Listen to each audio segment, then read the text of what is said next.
देखिए, एमीन समूह के अंतर्गत आज आप लोगों को एक नया टॉपिक के बारे में पढ़ना है जिसका नाम है डाई एजोनियम लवण, डाई एजोनियम साल्ट। नाम क्या है इसका?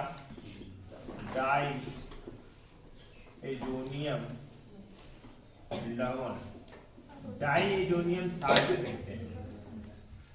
डाई एजोनियम साल्ट की प्राप्ति कहाँ से करते हैं? एरोमेटिक एमीन से। एरोमेटिक एमीन का मतलब, मुख्य एरोमेटिक एमीन की बात किया जाएगा तो मुख्य एरोमेटिक एमीन एनिलीन होता है। आपको पता होना चाहिए, कई बार एक ग्रुप आप लोगों के सामने आया है, कई बार वो ग्रुप आया है, उसका नाम है डाई या एजो समूह। एजो समूह, एजो समूह की बात करते हैं N2X, N2X, इसे बोला जाता है क्या आपका? डाई एजो समूह कहते हैं। जैसे X के स्थान पर क्या लगा दें हम? Cl लगा दें, N2Cl एजोनियम क्लोराइड, या N2Br एजोनियम ब्रोमाइड, या N2I एजोनियम आयोडाइड। ये क्या कहते हैं हम? Diazonium chloride, azonium chloride, diazonium bromide, diazonium iodide. और यही डाई एजोनियम ग्रुप जब एरोमेटिक के साथ जुड़ जाता है, किसको विस्थापित करके? एरोमेटिक में से एमीन को विस्थापित करके, एमीन को विस्थापित करके, तो उसे कहते हैं क्या है हम? डाई एजोनियम साल्ट कहा जाता है। आपको पता होना चाहिए, एरोमेटिक एमीन की बात करते हैं, ArNH2 एरोमेटिक एमीन होता है। A फॉर एरोमेटिक, जिसको ध्यान में रखिएगा, A फॉर क्या? एरोमेटिक, A फॉर एरोमेटिक है यहां पर। एरोमेटिक NH2 का मतलब क्या है आपका? एमीन। नाम क्या हो जाएगा आपका? Aromatic amine. क्या हो जाएगा? Aromatic amine. ये एरोमेटिक एमीन है। अब एरोमेटिक एमीन में से एमीन समूह का विस्थापन कर दिया जाता है किसके द्वारा? डाई एजोनियम, डाइएजो समूह द्वारा। डाइएजो समूह का मतलब क्या? बॉन्ड N2X के द्वारा। तो जो प्राप्त होता है यौगिक, क्या प्राप्त होता है? ArN2X, इसे कहेंगे क्या? Diazonium salt, diazonium लवण कहेंगे। समझ पा रहे हैं ना? डाइएजोनियम साल्ट की एक विशेषता होती है। डाइएजोनियम साल्ट की विशेषता क्या होती है? ये आयोनाइज्ड होता है। साल्ट है तो स्वाभाविक आयोनाइज्ड होगा। आयोनाइज्ड होगा तो इस पर पॉजिटिव चार्ज, इस पर क्या आएगा आपका? नेगेटिव चार्ज आता है। अब बात करते हैं किसी भी एक एजोनियम साल्ट की, किसी भी एक एजोनियम साल्ट की, तो क्या हो जाएगा आपका? Ar लिखेंगे क्या हम? N2Cl, या Ar के स्थान पर लगा दे क्या हम? C6H5 N2Cl। क्या नाम हो जाएगा इसका? Benzene diazonium chloride. या बात करते हैं क्या यहां पर लगा दे? C6H5 N2Br, इसका नाम क्या हो जाएगा? Benzene diazonium bromide. ये सभी क्या है आपका? डाई एजोनियम साल्ट है। क्या है आपके? डाई एजोनियम साल्ट है। समझ पा रहे ना? कुल मिलाकर के इतना जानिए आप लोग, कौन सा? ArN2X सूत्र के यौगिक डाई एजोनियम लवण कहलाते हैं। ArN2X सूत्र के यौगिक डाई एजोनियम लवण कहलाते हैं। डाई एजोनियम लवण की बात करते हैं तो इसमें क्या होता है? एरोमेटिक एमीन से एमीन समूह का विस्थापन किया जाता है किसके द्वारा? डाइएजो समूह द्वारा। तो प्राप्त होता है आपका इस सूत्र का यौगिक, ArN2X सूत्र का यौगिक, जिसे क्या कहा जाता है? Diazonium, di aromatic diazonium, या कह सकते हैं डाई एजोनियम साल्ट कहलाएगा। क्या कहलाएगा? Diazonium salt. इसकी प्राप्ति करते हैं हम किस तरीके से? एक बार देख लीजिए, इसकी प्राप्ति कैसे किया जाता है, इसको बनाते कैसे हैं, डाई एजोनियम साल्ट को का निर्माण कैसे किया जाता है, किस तरीके से बनाते हैं। हमने जिसको तो बता दिया आप लोगों को क्या होता है कि एमीन समूह का विस्थापन किया जाता है किसके द्वारा, N2X के द्वारा। तो इस सूत्र का यौगिक प्राप्त होता है, ArN2X सूत्र का यौगिक प्राप्त होता है, जिसे क्या कहते हैं, डाई एजोनियम साल्ट कहा जाता है। एक्चुअल में इसका निर्माण कैसे किया जाता है, विस्थापित कैसे करते हैं, बनाते कैसे हैं, आपको पता होना चाहिए। एरोमेटिक एमीन की बात करते हैं, ArNH2 एरोमेटिक एमीन होता है। एरोमेटिक एमीन होता है, इसकी एक क्रिया किसके साथ, 2HCl के साथ और सोडियम नाइट्रेट के साथ। सोडियम नाइट्रेट की बात करते हैं हम, Na फिर NO2 के साथ करा देते हैं, NaNO2 के साथ करा देते हैं। तो क्या निकल जाएगा यहां से, देखिए पहले तो निकल जाएगा क्या आपका NaCl, फिर क्या हो जाएगा आपका N और N2 और Cl, क्या बन जाएगा N2Cl। देखिए AR फिर N2, भाई N ये वाला N और ये N बन जाएगा N2, और फिर यहां से क्लोरीन N2Cl बन जाएगा, बनेगा कि नहीं। और फिर क्या बनेगा आपका NaCl, और फिर क्या निकल जाएगा आपका 2H2O। यही प्राप्त हुआ कि नहीं प्राप्त हुआ। अब कोई भी ले लेते हैं, क्या ले लेते हैं, एरोमेटिक एमीन ले लेते हैं। एरोमेटिक एमीन की बात करते हैं, कौन सा आपका C6H5NH2, इसकी एक क्रिया 2HCl हाइड्रोक्लोरिक एसिड के साथ सोडियम नाइट्रेट के साथ करा देते हैं। अब क्रिया सेम ऐसे होगी, किस तरीके से होगी, C6H5N2Cl निकल जाएगा, मतलब प्राप्त क्या होगा आपका C6H5N2Cl और प्लस क्या NaCl, और फिर क्या निकल जाएगा आपका H2O, 2H2O की प्राप्ति हो जाएगी। इसका नाम क्या हो जाएगा, बेंजीन डाई एजोनियम क्लोराइड। क्या कहेंगे इसे हम, बेंजीन डाई एजोनियम क्लोराइड। यह क्रिया अगर देखी जाए तो यह क्रिया 2 स्टेप में होती है। यह क्रिया देखी जाए तो यह क्रिया 2 स्टेप में होती है। पहली स्टेप में क्या होती है, सोडियम नाइट्रेट NaNO2 अब क्रिया कर लेता है किसके साथ में, HCl के साथ।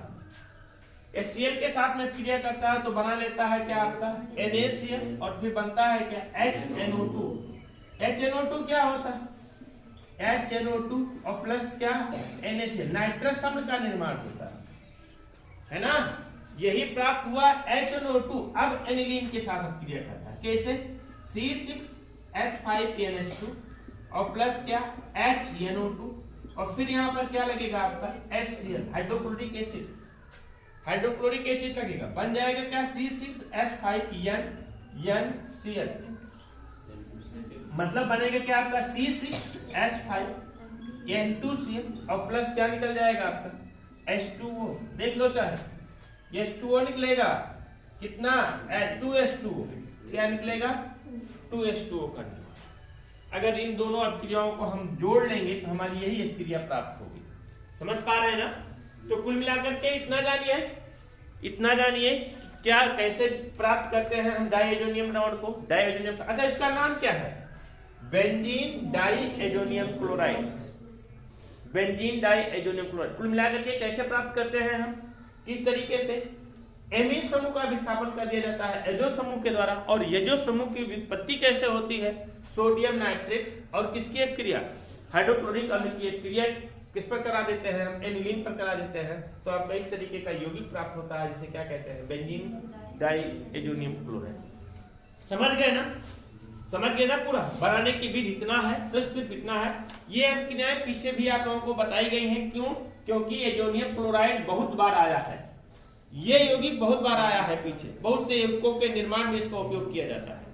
तो लिखिए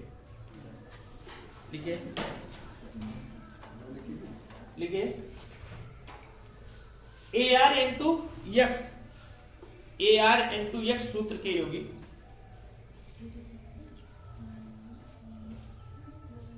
ArN2X सूत्र के यौगिक डाइएजोनियम लवण कहलाते हैं।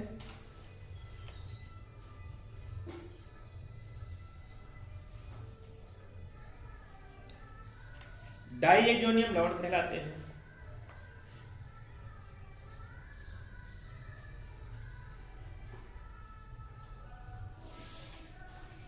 डाइएजोनियम लवण का निर्माण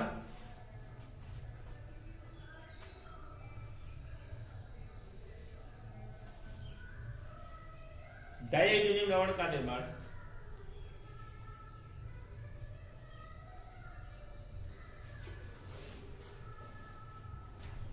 एरोमेटिक एमीन पर, एरोमेटिक एमीन पर,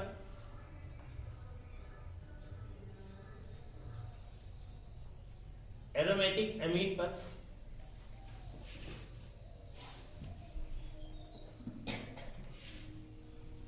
HCl व NaNO2 की क्रिया द्वारा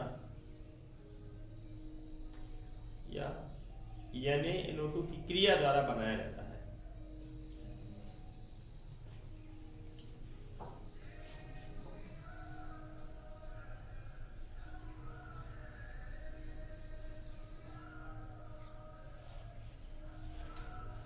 इस क्रिया में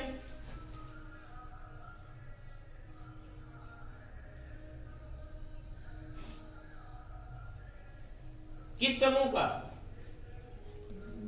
एमीन समूह का,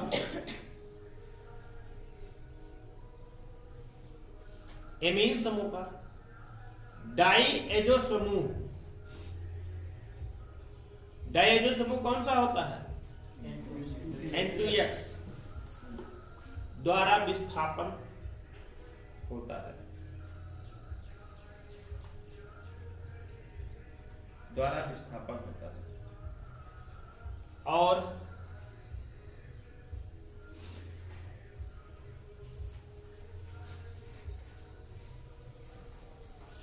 डाइएजोनियम लवण बनता है।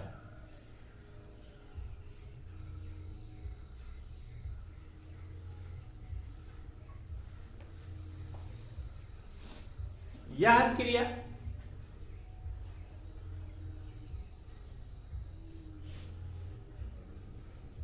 क्या कहलाती है, डाइएजोटीकरण कहलाती है।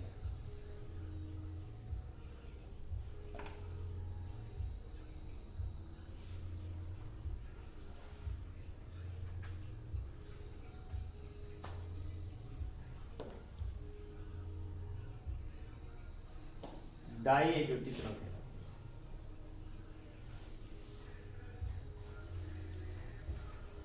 लिखे, देखिए इन दोनों रिएक्शन को लिख लीजिए आप लोग, इन दोनों रिएक्शन को लिख लीजिए और फिर लिखिएगा कि उपरोक्त क्रिया दो पदों में होती है। यहां लिखिएगा उपरोक्त क्रिया दो पदों में होती है। फिर इसके बाद ये रिएक्शन कंडीशन यहां पर जान लीजिए, ये ठंडा करने पर क्रिया होती है और ये क्रिया होती है कितना, 0 से 5 अंश सेंटीग्रेड पर ठंडा करना।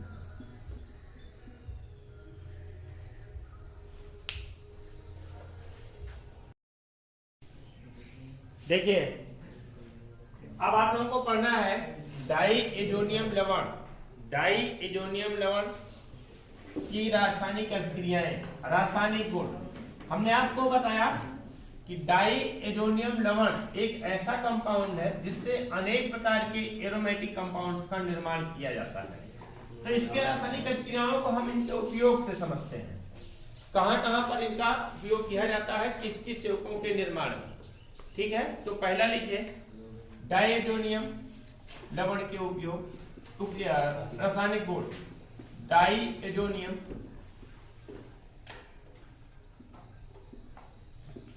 लवण के रासायनिक गुण। रासायनिक गुण के अंतर्गत पहला गुण क्या पढ़ेंगे हम, फिनॉल का निर्माण। देखिए हमने बताया इसका उपयोग कहां किया जाता है, अनेक यौगिकों के निर्माण में ना, फिनॉल का निर्माण। फिनॉल का निर्माण कैसे करते हैं, कैसे किया जाता है फिनॉल का निर्माण, किस तरीके से, कोई भी डाइएजोनियम साल्ट है, जैसे मान लीजिए है benzene diazonium chloride C6H5 N2Cl, benzene diazonium chloride है, इसका हम क्या करा देते हैं, HOH हाइड्रोलाइसिस करा देते हैं। तो यहां से निकल क्या जाएगा आपका HCl, N2 अलग मुक्त हो जाएगा और प्राप्त हो जाएगा C6H5OH। ये क्रिया बताई गई है आपको, C6H5OH और प्लस क्या निकल जाएगा आपका N2 और प्लस क्या निकल जाएगा HCl।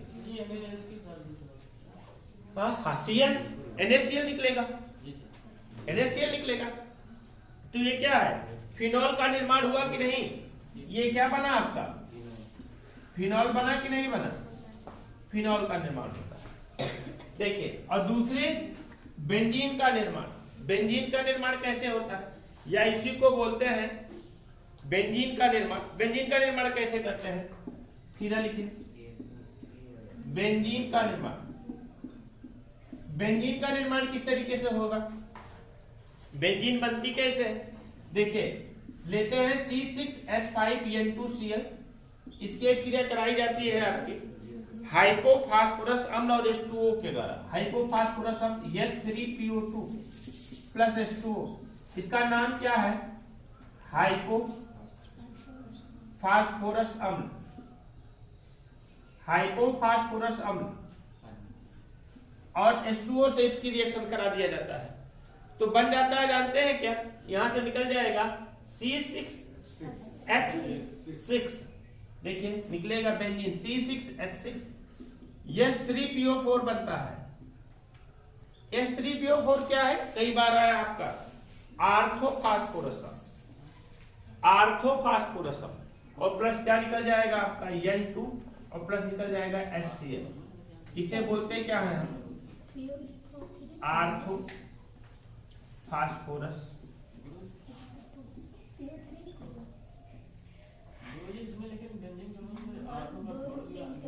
एक मिनट, क्या कह रहे हैं, क्या कह रहे हैं, हाँ हाँ ये H3PO3 निकलेगा। हाँ क्या बोलिए,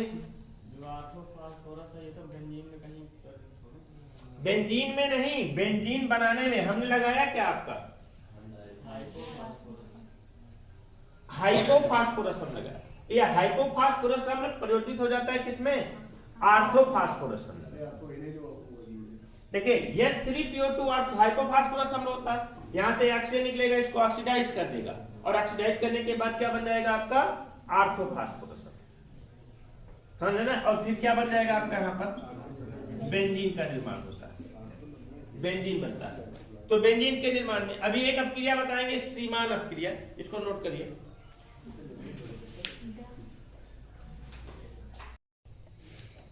डाइएजोनियम लवण के रासायनिक अपक्रियाएं कल बताया जाएगा और बाकी के बाकी जो शेष बचा है कल ये समाप्त हो जाएगा, इनकी रासायनिक अपक्रियाओं के बारे में कल समाप्त हो जाएगा।